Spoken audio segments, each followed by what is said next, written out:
Honorable Member Abhimanyu Gupta from Vadodara.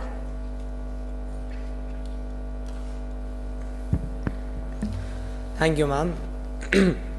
ना उनकी खबर आती है, ना उनकी चीखें सुनाई देती हैं, ना उनकी खबर आती है, ना उनकी चीखें सुनाई देती हैं, पर वो आज भी तकिए के नीचे भारत का सपना छुपाकर सोते हैं। किसी ने कहा था वो हिस्सा है हमारा, किसी ने कहा था वो हिस्सा है हमारा, तो फिर क्यों हम उनकी आवाज़ों को दफना कर बैठे हैं। मैडम, माननीय सदस्यों, सभी को मेरा नमस्कार। मैं अभिमन्यु गुप्ता आज इस संसद में विषय के पक्ष में अपने विचार व्यक्त करना चाहूँगा।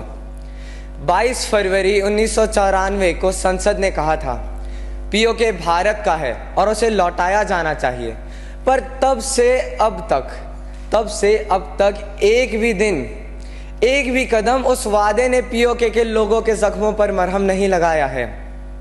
वहाँ के बच्चे तिरंगे की तस्वीर नहीं पहचानते। क्यों? क्योंकि वहाँ भारत का नाम लेना मतलब जिंदगी का अंत है। वहाँ के अस्पतालों में रोगियों से ज़्यादा तो खौफ भरा हुआ है। क्यों? क्योंकि वहाँ जिंदगी की कीमत एक गोली से भी सस्ती है। वहाँ पे स्कूल है पर सिलेबस नहीं, टीचर्स है पर सिखाने की आज़ादी नहीं। और भैया, जब कोई चलते फिरते ऐसे तैसे अगर याद आ गया तो पूछ ले, अरे पीओके के हालात कैसे हैं, तो जवाब आता है There's water but no dignity. There are roads but no freedom. We are alive but not allowed to be humans. We are Kashmiris but not allowed to be Indians. हमारे घरों के दरवाजे कहाँ खुलते हैं, सीधा डोसियर ही खुल जाते हैं। पीओके में भारत एक ऐसा सपना है जो आंखें खुलते ही टूट जाता है। Tell me one thing, only one thing. अगर आपके बच्चे को भारत का नाम लेने पे गायब ही कर दिया जाए तो क्या आप चुप बैठेंगे? क्या आप चुप बैठेंगे? ये कोई सरहद का झगड़ा नहीं है, ये इंसानियत की हार है। जहाँ दिलों में तिरंगा होना चाहिए था वहाँ डर ठूसा गया है।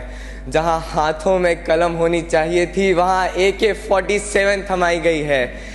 ISI की निगरानी में जहां हर गली एक जेल बन चुकी है, जहां धर्म बदलवाया जाता है, विरोध मिटाया जाता है और जो भारत का नाम भी ले ले उसे तो गायब ही कर दिया जाता है। यही है ना आज पीओके की हालत। Honourable member kindly conclude. Ma'am ने कंक्लूड करने बोल दिया है तो अंत में कुछ पंक्तियां कहना चाहूंगा। अखंडम भारतम यत्र स्वतम यत्र दृढ़म स्थिरम नहीं शक्तम बाह्य बलम संकल्पम राष्ट्र सहितम, where India stands united and its sovereignty remains firm and unshaken, no external force, mark my words as I repeat them, no external force has the power to break resolve born of national will. धन्यवाद। जय हिंद, जय भारत।